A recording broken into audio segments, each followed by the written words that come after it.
Hello everyone and welcome to Star Wars month. Oh yeah, we're getting started and we're starting with something that just happened recently. Of course it was the announcement, if you didn't hear, about the extended universe and the fact that it's all gone. Really, it's not canon anymore. None of it is canon. So none of anything outside of the movies is no longer canon anymore.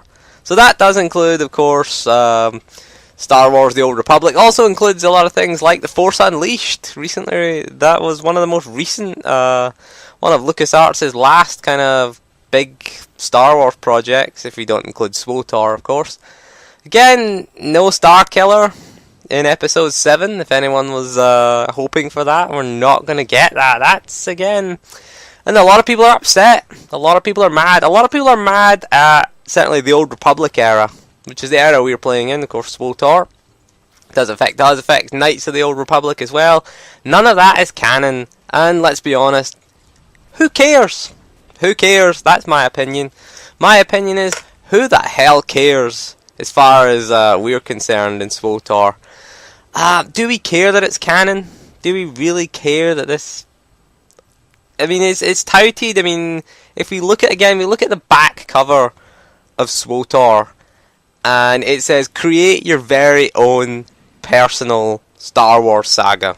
So, that's what SWTOR is all about. It's about creating your own saga. It's creating your own Star Wars story. That's one of the appeals of games like SWTOR. KOTOR as well, Knights of the Old Republic, again, was that appeal. Again, the canon end, if we look at the canon ending of Knights of the Old Republic, it's the light-sided one, and I never played Knights of the Old Republic as light side. I prefer dark side. I don't care about canon. I'm playing the dark side. I want revenge. I'm not giving away spoilers, but I want revenge, okay? And I wanted to get with Bastila. That's what I wanted.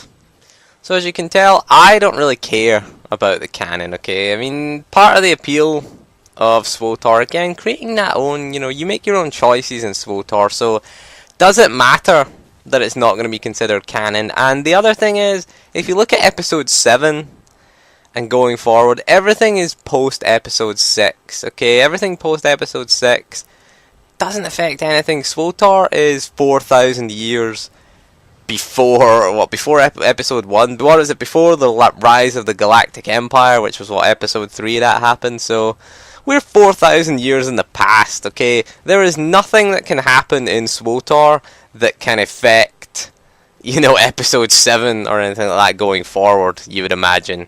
And there's nothing that can happen in Episode 7 or 8 or 9 that can affect SWTOR, really. There's nothing that can do that. That is... Again, so why do we care that it's not canon? As long as they're going to continue to support this game, which it looks like they are. I mean, EA do have a deal with Disney. We don't know what the deal entails with Disney. But again, SWTOR's future is pretty much secured. It's making good money. And as long as SWTOR's making money, it's going to be supported, because Disney are not going to turn down money. The biggest concern that we have going forward for future Star Wars games is that they've said that they're not going to do anything that's not tied into the movies.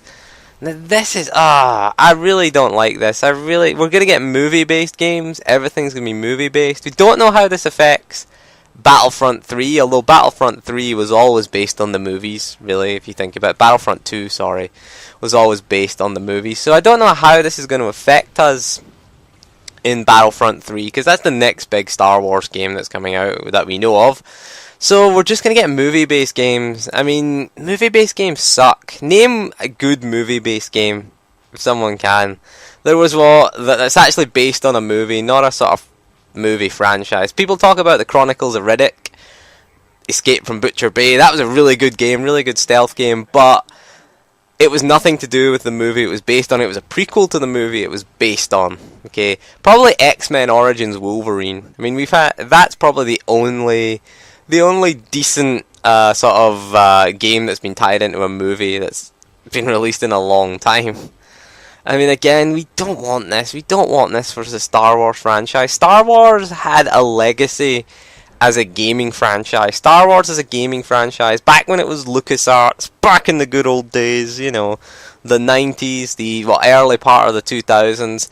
Star Wars games were excellent, and we're going to explore some of them. We're going to explore them this month, but we're starting off just by talking about the extended universe. And to be honest, it's going to piss off a lot of people who were into the post-episode 6 content.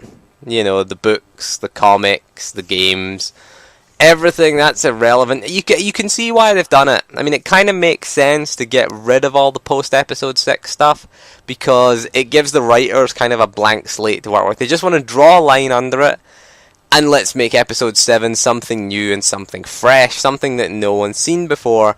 Now, the thing about episode 7 that you have to talk about is it is not going to satisfy everyone, okay?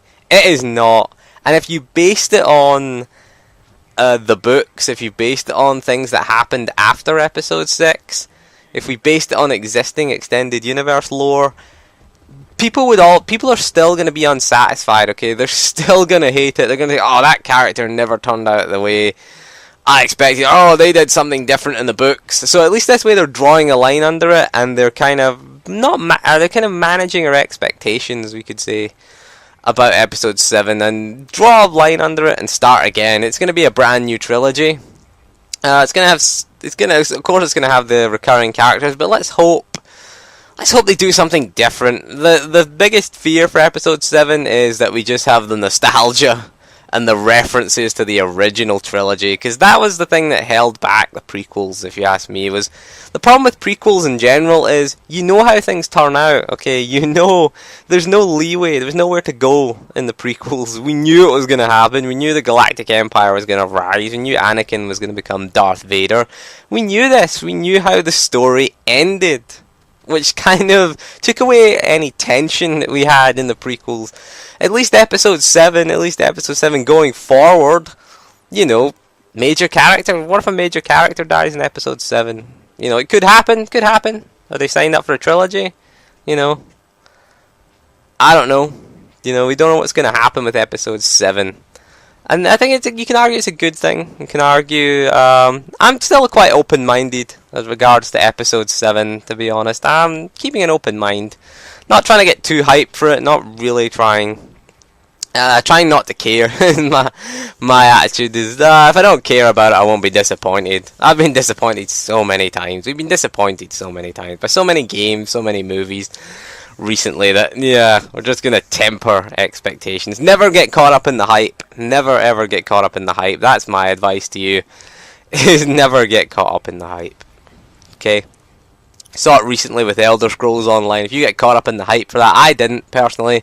I thought it was going to be awful. It was awful, if you ask me. So we'll get back to SWTOR. SWTOR, nothing that SWTOR does can really influence the movie. So really, BioWare, you know, we don't know what's going to happen with this new story council that they're setting up. Okay, so we don't know what is happening with the story council, whether they have to approve everything Star Wars, because that's what they're doing, anything that comes out, any games or anything, any other media. So basically, the only thing that's going to be canon in the future is going to be the movies and the Clone Wars TV series, which I've never seen that yet, to be honest. It's never on it. Don't get any channels that it's on, to be honest with you. I don't get Cartoon Network. Bit old for that, too old for it. So, again, what is this story council going to do? Does the story council get to decide future stories for SWTOR, or do they just not care about that? They should just give it to BioWare and let BioWare do what they want with it. Personally, I think that would work out pretty well, because BioWare, you know, they're good. Their writing department, they get a lot of criticism time to time, but they have produced some great stories in the past. The Mass Effect ending debacle aside, but you know, KOTOR was excellent. KOTOR was fantastic. KOTOR 2 had an excellent story. I love KOTOR 2. KOTOR 1 and 2 better than the prequels by a million miles. Far better than the prequels. I love the plot twist in KOTOR. The plot twist in KOTOR is one of the best plot twists. We're not going to ruin it. I'm not going to ruin it by telling you it, but it is the best plot twist in any video game. It is up there. It is up there with the Empire Strikes Back plot twist. It's up there with that, and it's just as effective. It's awesome. You're never expecting it. But we'll discuss that later. We'll discuss when we discuss KOTOR in detail. We're going to discuss KOTOR this month, so that's my thoughts on the extended universe. It doesn't matter, really. Who cares whether it's canon or not? This is our own personal Star Wars saga, and enjoy it while it's here, is my opinion, because I don't think... Are we going to be here forever? When does Disney's deal with EA expire? What's the deal with SWTOR and EA? We don't really know that, really, between SWTOR, Disney and EA, because we know they had to deal with LucasArts before. We know they've got to deal with EA, so they'll be producing Star Wars games for the next few years. I think as long as SWTOR is profitable, it is going to be in business, I think. As long as it's making money, as long as the cartel market's ticking over nicely, and if you look at EA's recent financial result, well, recent, it was a few months ago, but, you know, the cartel market is making good money. Making them some money at last. This game is making good money. Quite an expensive game to make. Of course, one of the most expensive games ever made. But anyway, we're getting off topic, aren't we? So that is all for this little video. Again, let me know what you think. Do you think that SWTOR should be canon? The problem with SWTOR is, of course, we've made different choices for our characters. Ultimately, we get to the same destination. But if again we look at KOTOR in relation to SWTOR as well, there was several different endings, and they had one that was canon. They always said the light side one's canon for KOTOR, even though I didn't like it. I didn't like the light side one. The light side one was boring.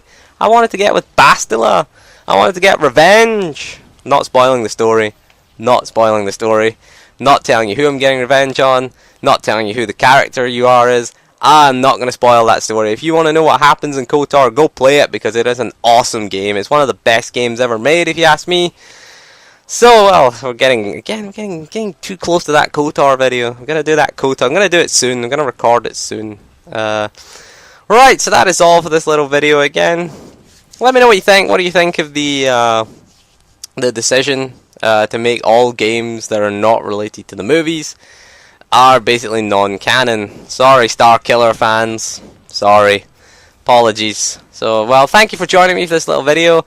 And again, don't forget to subscribe. Still giving away that Hyper Crate. You can check out the video on the Hyper Crate giveaway. I'll put a link to it in the description.